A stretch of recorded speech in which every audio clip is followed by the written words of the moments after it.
নমস্কার, তোমরা দেখি দেখছেন কুচবিহার নিউজ লাইভ। ফালাকাটা থেকে এই মুহূর্তে সবথেকে বড় কুচকাই নদীর উপর নির্মিত ব্রিজ ভাঙার ঘটনায় ব্যাপক চাঞ্চল্য ছড়ে গিয়েছে।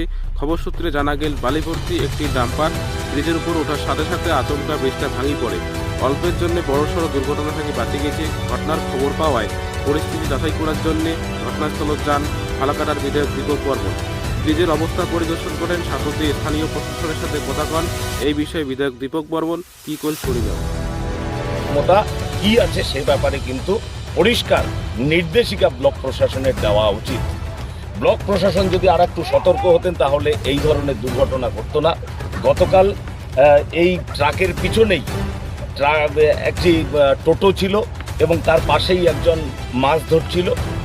সেই টোটো যদি আর একটু আগে যদি তার সঙ্গে আসতো, মানে কয়েক সেকেন্ডের ব্যবধান যদি না ঘটতো, তাহলে পরে সেই টোটো এবং সেই মাছওয়ালা যিনি মাছ মারছিলেন তারা কিন্তু অত্যন্ত বড় বিপদের সম্মুখীন হতো। আমাদের দাবি যে এখানে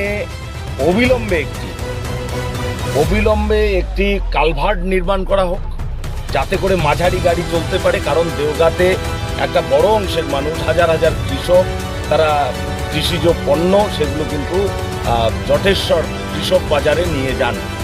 তো যদি এখানে সেটা না হয় তাহলে কিন্তু তারা যথেষ্টভাবে ক্ষতিগ্রস্ত হবে। সেই কারণে আমি ব্লক প্রশাসনের কাছে অনুরোধ রাখব, যুদ্ধকালীন তৎপরতায় এখানে দ্রুত একটি শক্তপোক্ত কালভার্ট নির্মাণ করা হোক এবং দ্রুততার সঙ্গে এই ব্রিজ, পাকা ব্রিজের সেটার এখানে কাজ শুরু করা হোক। এটাই আমাদের।